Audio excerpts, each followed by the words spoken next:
오늘 말씀의 제목은 여리고에서 만난 두 사람, 여리고에서 만난 두 사람이라는 제목으로 하나님 말씀 보겠습니다. 첫 번째 시간입니다.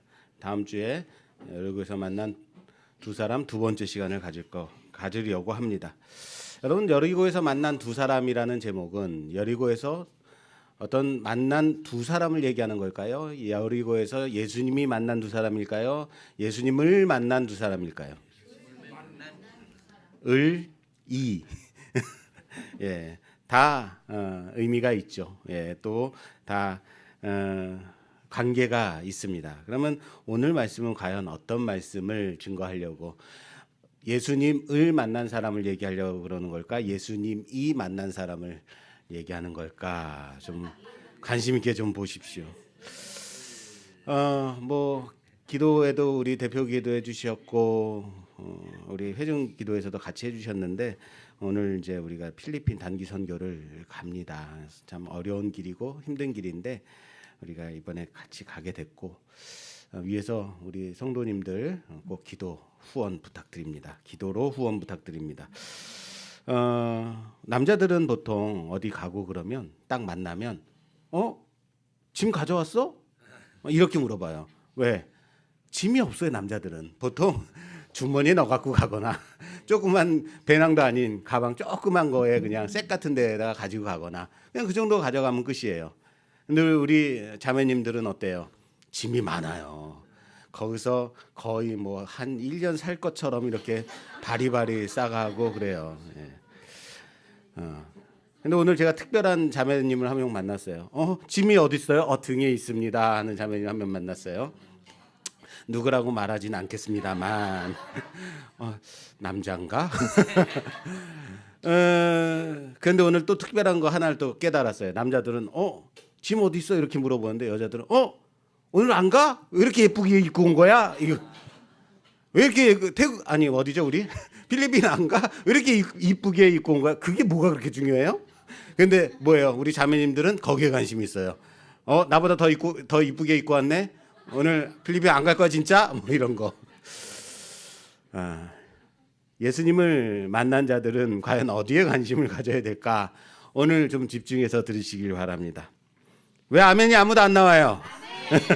자, 오늘 본문은 예수님이 여리고 성을 지나가실 때에 삭개오라 하는 세리장이 주님을 보려고 돌 무화과 나무에 올라갔다가 예수님을 만나서 영접하게 된 사건을 말씀하고 있습니다. 삭개오가 어디를 올라갔다고요? 어느 나무를 올라갔어요? 돌 무화과 나무. 누가 감람나무라 그랬어요? 네, 저도 그렇게 헷갈리더라고 이게. 돌 무화과 나무라는 말은 처음 듣지 않으세요?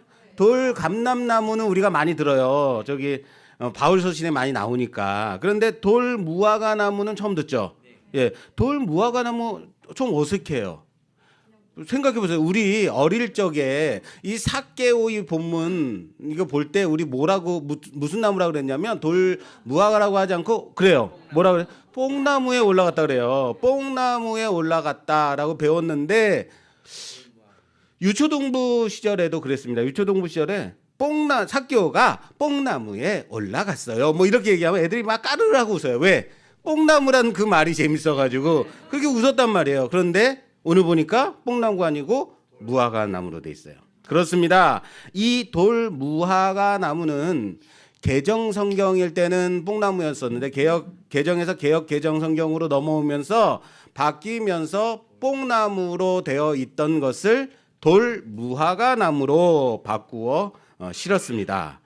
지금도 다른 번역본들에 보면 다 뭐로 되어 있냐면 뽕나무로 되어 있어요. 이 생긴 모습이 아마 그래서 그랬는지 모르지만 히브리 말로는 돌 무화과 나무가 맞는 번역입니다.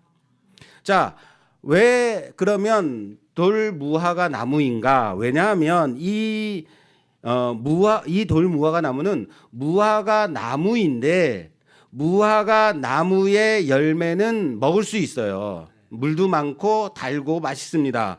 그러나 돌 무화과 나무의 열매는 아주 너무 쉬어서 먹을 수가 없어서 돌무화과 나무라고 말한다고 합니다. 우리 그 살구 열매 또 거기에 뭐가 있어요? 게살구. 예, 또 복숭아 못 먹는 거는 개복숭아 이러죠. 아, 그건 돌이 아니네요. 개네요. 예, 이렇게 말한단 말이에요. 그것처럼 돌무화과 나무는 그냥은 먹을 수가 없어요. 무화과 나무는 보통 6월절 즈음 되면부터 열매를 계속해서 맺어요. 그래서 뜨거운 여름이 될 때까지 맺어서 사람들이 먹을 수 있도록 그렇게 맺혀지지만, 이 돌무화과 나무는 추수가 다 끝난 여름철 건기에 한꺼번에 많이 열매를 맺는다라고 합니다. 이 돌무화과 나무의 열매는 떫어서 먹을 수가 없다라고 했죠. 그런데 먹을 수 있는 방법이 있어요. 그 열매에 구멍을 내어서 올리브유를 발라주면 얘가 익어가면서 무화과 열매처럼 달아져서 먹을 수 있게 된다라는 거예요. 자, 이렇게 열매 하나하나에다가 구멍을 뚫어서 올리브유를 발라주는 작업을 뭐라고 하느냐면 돌무화과 나무 배양 작업. 우리 옛날 성경에는 뽕나무 배양이라고 합니다. 예. 혹시 추우신가요? 추우시면 손 들어서 말씀해 주세요. 그러면 예. 춥죠? 더워요? 예. 예. 알아서 하세요. 예. 자, 우리가 뽕나무 배양한다라는 말이 어디에 나오냐면 구약선지서의 아모스 선지서에 보면요, 여기에 아모스 선지자가 자기를 가리켜 자기를 소개하는데 자기는 뽕나무를 배양한다, 뽕나무를 배양하는 사람이다라고 자신을 소개하고 있어요. 그렇습니다. 아모스의 직업은 목자이면서 뽕나무를 배양하는, 다시 말해서 돌무화과 나무를 배양하는 일을 하는 사람이다라는 거예요. 그런데 여기서 자신이 목자이면서 뽕나무를 배양하는 것은 서로 맞지가 않아요. 보세요. 목자는 어떻게 해요? 돌아다녀요. 돌아다니면서 양을 쳐야 돼요. 양을 데리고 다니면서 풀이 있는 곳을 돌아다니면서 풀을 먹이면서 이것저것 돌아다녀야 돼요. 그런데 뽕나무가 쫓아다니나요? 뽕나무는 어떻게 돼요? 그 자리에 박혀 있는 거예요.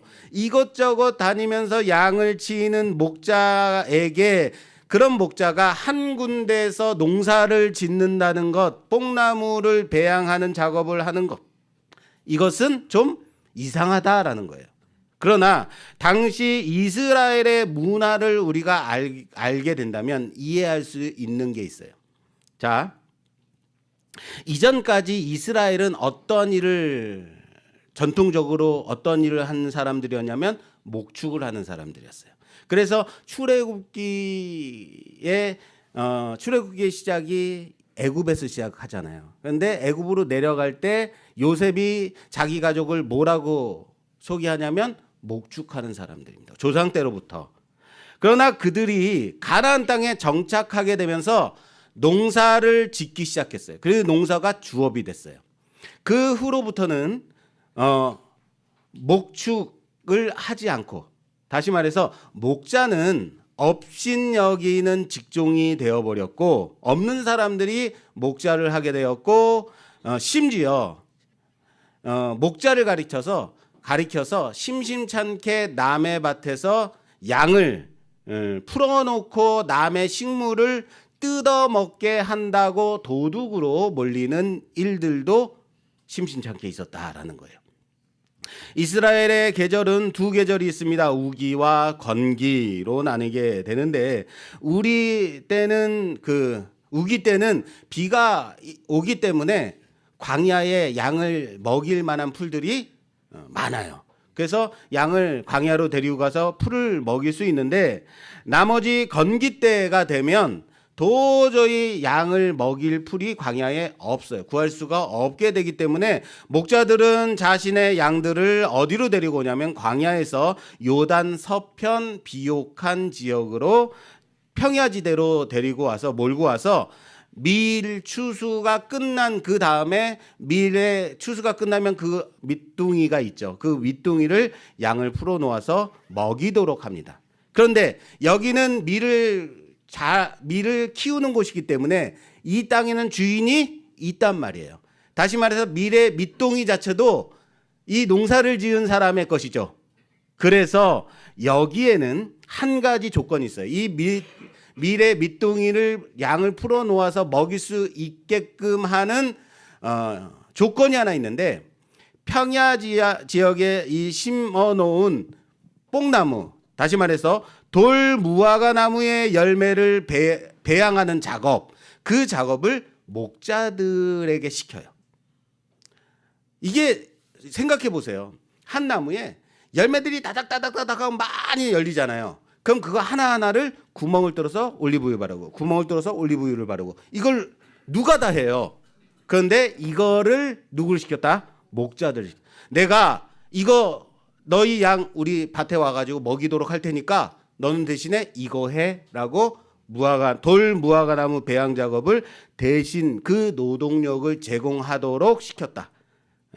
이것이 목자들이 뽕나무를 배양했다라는 얘기가 이 얘기입니다. 돌 무화과 나무가 많은 곳이 바로 어디냐면 여기 여리고성이에요. 여리고 지역. 생각해 보세요. 이스라엘이 광야에서 처음으로 들어간 곳이 어디예요? 그렇죠. 여리고예요. 그 여리고가 동편에서 서편으로 들어가는 그 지역인데 거기가 평야지대. 그렇다면 삭개오는 왜 돌 무화과 나무에 올라간 것일까? 성경은 그냥 나무에 올라갔다라고 말해도 되는데 굳이 삭개오가 올라간 나무가 무엇이다? 돌 무화과 나무다라고 밝히고 있다라는 거예요. 왜 그럴까? 물론 삭개오가 키가 작아서 올라갔겠죠.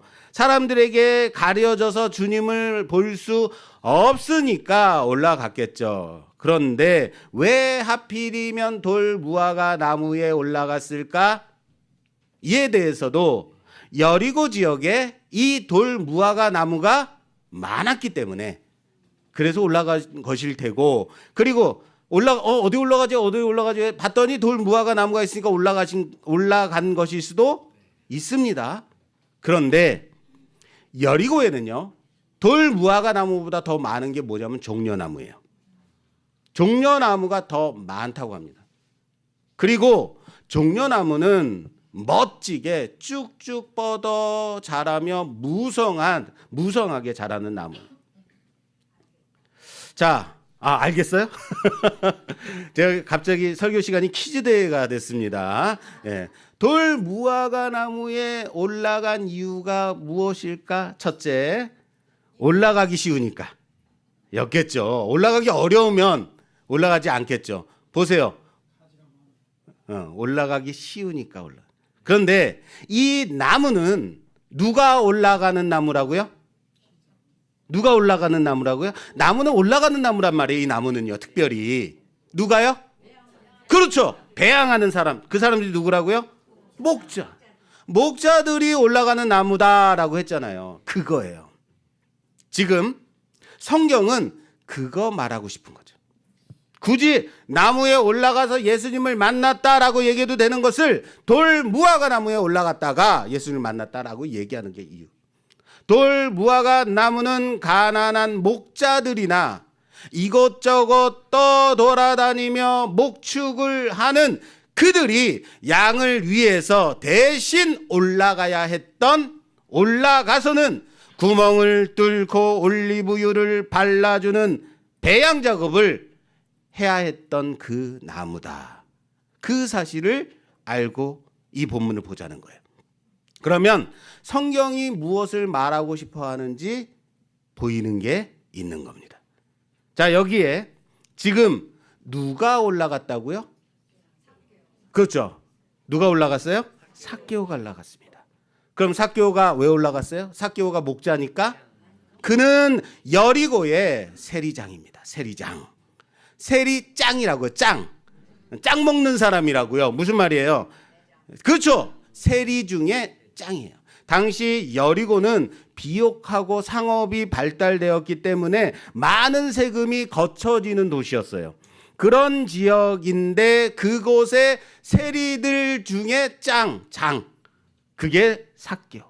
근데 그 삭개오가 돌 무화과 나무에 올라갔다라는 겁니다. 결코 있는 자들, 돈 있는 자들, 권력 있는 자들, 권세 있는 자들은 올라가지 않는 사회적으로 권위가 있는 자들은 절대 올라가지 않는 그곳에 그가 올라갔습니다. 왜 올라갔어요? 그렇죠. 예수님 만나려고, 예수님 보려고. 여기서 설교를 항상 깊이 있게 관심 있게 듣는 여러분들이라면 딱 떠오르는 말씀이 있어야만 합니다. 그렇죠? 딱 떠오르시죠? 그죠? 야, 맞아, 그거구나. 이 분위기 이거 어떡할 거예요? 설교를 듣기는 하신 거예요, 지금까지. 여러분, 지금 세리장인 삭개오가 올라갔단 말이에요. 왜 올라갔어요? 만나려고. 왜 거기까지 올라가야만 했어요? 키가 작아서. 딱 떠오르는 바리새인과 세리의 기도. 바로 얼마 전에 봤잖아요. 세리는 키가 작았습니다. 아니죠.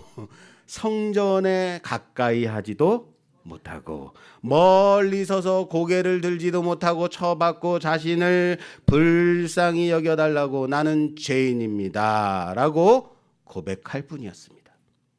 여기 이렇게 기도한 사람이 누구라고요? 세리라고요. 그리고 오늘 세리 중에 세리장인 삭개오가 주님 앞으로 가까이 나아갈 수 없어서 먼저 그 가시는 길 앞으로 달려가서 나무 위로, 그것도 돌 무화과 나무 위로 올라가 바라볼 뿐인 겁니다. 바라볼 뿐인 겁니다. 여기요 하고 외친 게 아닙니다. 올라가서 뭐 하려고 올라갔다고요? 보려고 올라간 거예요. 그러나 예수님은 그를 만나 주셨음을 믿으시길 바랍니다. 예수님이 그를 만나 주셨습니다. 그는 보러 올라갔지만 예수님은 그를 만나 주셨습니다. 여기 여리고에서 주님을 만난 두 사람이 나왔습니다. 첫 번째, 지난주에 봤던 누구죠? 그쵸, 바로 그거죠. 여리고성의 시각장애인 봤잖아요, 지난주. 그리고 둘째 사람이 바로 오늘 삭개오입니다. 여리고에서 만난 두 사람입니다. 둘의 공통점이 보이십니까? 둘의 공통점, 둘 다 예수님을 만날 수 없이 막아진 사람들이었다라는 거예요. 막아진 사람들이요. 마치 어린아이들을 예수님께 데리고 나왔지만 만나지 못하도록 막아선 것 같이 말입니다. 어린아이가 여기를 어디라고 오느냐, 여기가 어디라고 데려오느냐라고. 시각장애인은 자신의 장애로 인해서 누가 지나가는지 도무지 알 수 없었고 사람들에게 물어봤습니다. 누가 지나가는 것이요? 라고 물어보자 사람들이 나사렛 예수라라고 말했습니다. 그러자 시각장애인이 외칩니다. 다윗의 자손 예수여, 나를 불쌍히 여기소서. 주님을 크게 불렀습니다. 뭐라고 불렀다고요? 다윗의 자손 예수여, 나를 불쌍히 여기소서. 사람들은 예수님을 누구라고 소개했어요? 그렇죠. 나사렛 예수라고, 나사렛 예수가 지나간다라고 말했습니다. 이 말은 무슨 말이에요? 나사렛 사람 예수다라는 말이에요. 우리로 말하자면 저기 경주 사람 김집사, 저기 해남 사람 박집사, 이렇게 말하는 것과 똑같은 거예요. 그런데 나사렛 예수라고 사람들이 소개를 했는데 이 여리고의 시각장애인은 뭐라고 불렀다고요? 나사렛 예수여라고 불렀습니까? 다윗의 자손 예수여, 나를 불쌍히 여기소서. 따라서 합시다. 다윗의 자손 예수여, 나를 불쌍히 여기소서. 아멘 라고 외쳤습니다.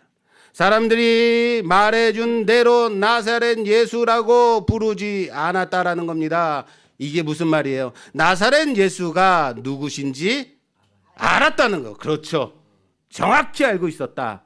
다시 말해서 그는 다윗의 자손 예수를 기다리고 있었다. 그러나 사람들이 시끄럽다고 조용히 하라고 그 사람을 나무랍니다. 막아선 거죠. 또 여기 삭개오는 자신의 키가 작아서 예수님을 볼 수 없었습니다. 세리라는 사회적 비난을 받는 직업 때문에 사람들을 뚫고 사람들을 비집고 들어가서 주님 하고 외칠 수 없었습니다. 주님 앞으로 나아갈 수 없는 자, 세리였단 말이에요. 그래서 없는 사람들이나 올라가는 목자들이나 올라가는 그 돌 무화과 나무에 올라갔습니다. 자신은 여기 여리고의 세리장임에도 불구하고 말입니다. 왜 올라갔어요? 그냥 호기심에 올라갔을까요? 궁금해서 올라간 걸까요? 아니죠. 보고 싶었죠. 보고 싶었지만 부르짖지 못한, 멀리서라도 그 나무 위에서라도 보고 싶은 거죠. 너무 보고 싶었던 것 아니겠습니까? 그래서 체면 불구하고 거기 올라간 거죠. 그런데 예수님이 먼저 삭개오를 아셨다라는 것 놀랍지 않습니까? 그 이름을 불러주셨다고요. 삭개오야 내려와라. 오늘 내가 너의 집에 유하여야 하겠다. 주님이 삭개오의 이름을 불러주시자 삭개오의 인생이 의미 있는 인생이 되었다는 사실을 믿으시길 바랍니다. 지금까지는 단지 세리장 삭개오였던 것이 예수님이 삭개오의 이름을 불러주었을 때 이제는 의미 있는 자 삭개오가 되었습니다. 이에 대한 사람들의 반응이 어땠습니까? 이에 대한 사람들의 반응은 7절 말씀에 무사람이 보고 수군거려 이르되 저가 죄인의 집에 유하러 들어갔다라고 말합니다. 죄인의 집에 수군대고 있습니다. 저가 죄인의 집에 들어갔다라고 말들 하고 있는 겁니다. 이들이 누굽니까? 이렇게 말하는 사람들이 주님을 둘러싼 사람들이죠. 주님을 따라온 사람들이 하는 말이 저가 죄인의 집에 들어갔다. 자, 여리고에서 예수님을 만난 두 사람이 있습니다. 길가에서 구걸하던 시각장애인 그리고 세리장인 삭개오. 그들은 예수님을 만나기를 원했고 그리고 예수님을 만났습니다. 사람들은 구걸하던 시각장애인에게 나사렛 예수가 지나간다라고 말했을 뿐입니다. 그러나 그는 다윗의 자손 예수를 주님을 불렀습니다. 삭개오는 체면 불구하고 주님 만나고자 사회층 최하위층에 있는 사람들이나 올라가는 목자들이나 올라가는 돌 무화과 나무 거기에 올라갔습니다. 그래서 예수님을 만났습니다. 그러나 사람들은 그가 죄인의 집에 들어갔다라고 수군대고 있는 겁니다. 자, 여기 여리고에서 예수님을 만난 사람과 여기 예수님의 곁에 예수님을 둘러싸고 있지만 그럼에도 불구하고 예수님을 만나지 못한, 아니 제대로 알지 못한 사람들이 있습니다. 그것을 오늘 말씀은 다음과 같이 표현하고 있습니다. 누가복음 우리 지난주에 본 18장 말씀입니다. 18장 31절에서 34절까지 봉독해 주시겠어요? 31절에서 34절. 예수께서 12제자를 데리시고 이르시되 보라 우리가 예루살렘으로 올라가노니 선지자들을 통하여 기록된 모든 것이 인자에게 응하리라. 인자가 이방인들에게 넘겨져 희롱을 당하고 능욕을 당하고 침뱉음을 당하겠으며 그들은 채찍질하고 그를 죽일 것이나 그는 3일 만에 살아나리라 하시되 제자들이 이것을 하나도 깨닫지 못하였으니 그 말씀이 감추였으므로 그들이 그 이르신 바를 알지 못하였더라. 아멘. 제자들이 깨달았다, 깨닫지 못했다? 깨닫지 못했다. 몇 개나 못했다고요? 하나도 깨닫지. 17장부터 예수님은 이미 임한 하나님의 나라에 대해서 길게 비유를 동원해서 말씀해 주셨습니다. 이젠 너희는 인자의 날을 기다려야 한다. 어떠한 자가 하나님의 나라에 들어가느냐 하면 하나님의 나라가 이미 임한 자로 살아가는 자, 하나님의 것을 소망하며 낙심하지 않는 자, 나의 것이 아닌 하나님의 것을 구하는 자. 이게 17장, 18장 계속 우리가 들은 말씀. 바로 어린아이와 같이 하나님의 나라를 받아들이는 자, 그들이 하나님의 나라에 들어가는 자이다. 할렐루야.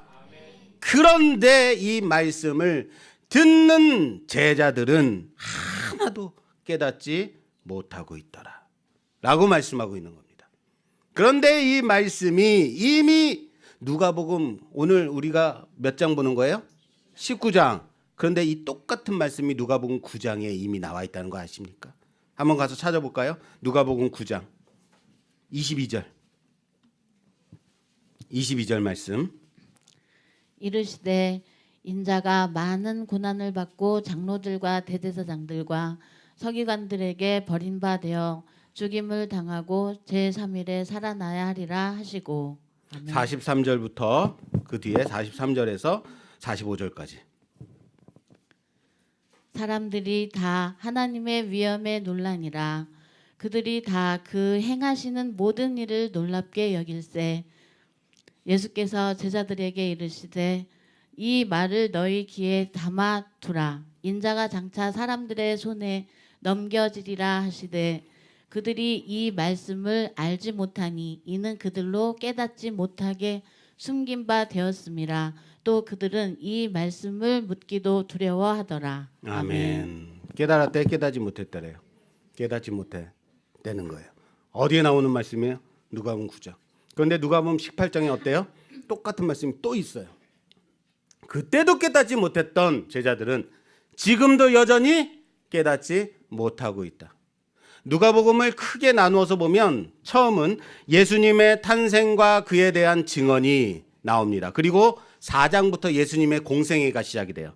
4장부터 공생애가 시작돼서 9장에서 무엇이 나오냐면 주님의 가르침을 들은 제자들이 예수님은 하나님의 그리스도이십니다 라고 고백하는 장면이 나와요. 이 부분에 와서 예수님은 이 말씀, 내가 고난을 당하고 십자가에 내가 고난을 다 죽임을 당할 것이다 라고 말씀하세요. 그 가르침을 주시고 제자들은 하나도 이해하지 못합니다.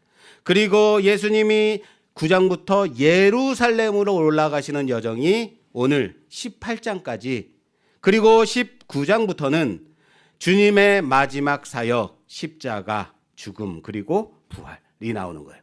이렇게 크게 세 부분으로 구성이 되어 있다면 예루살렘으로 향하는 9장부터 그 여정이 오늘 여기 여리고에서 마무리가 되고 있는 거예요.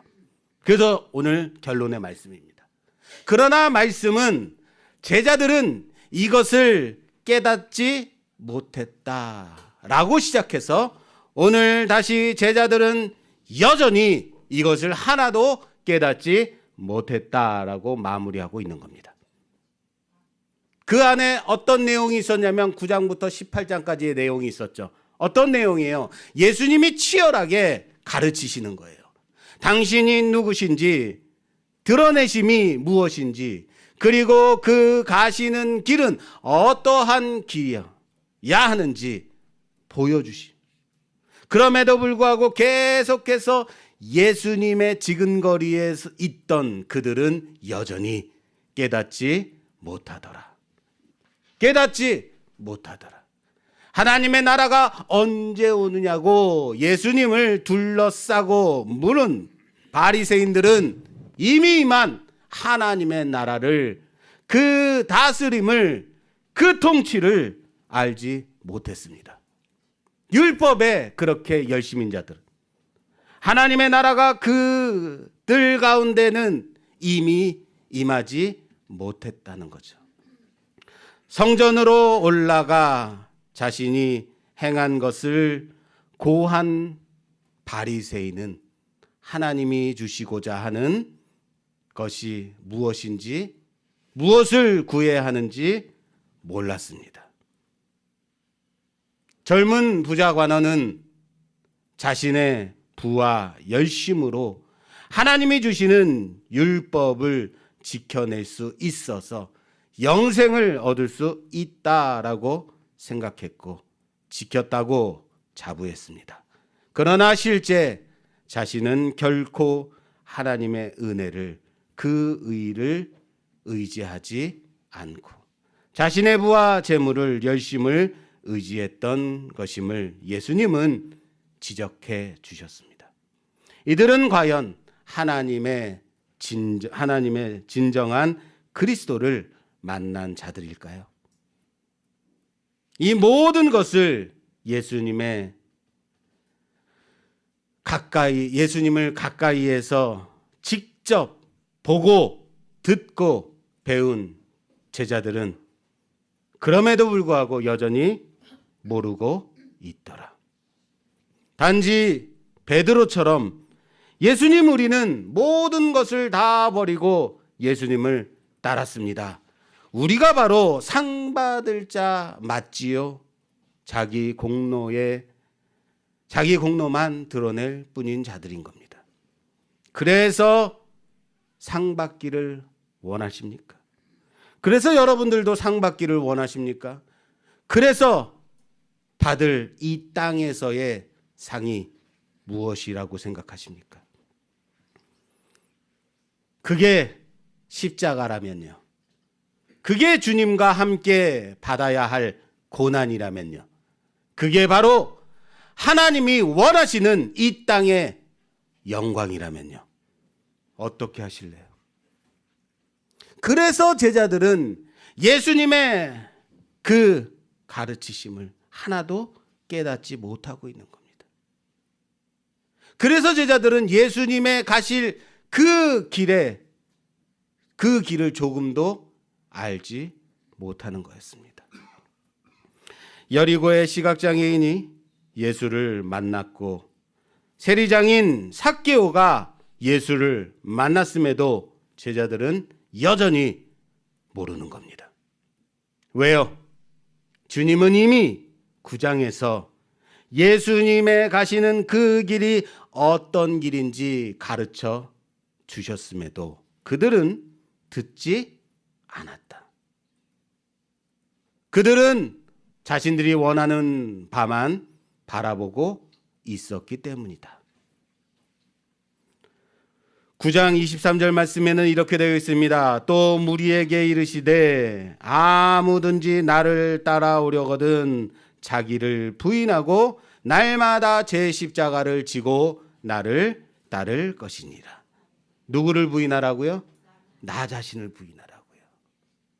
누구든지 제 목숨을 구원하고자 하면 잃을 것이요. 누구든지 나를 위하여 제 목숨을 잃으면 구원하리라. 할렐루야. 과연 예수를 만난 결과는, 그 열매는 무엇이어야 할까요? 점검하시기를 바랍니다.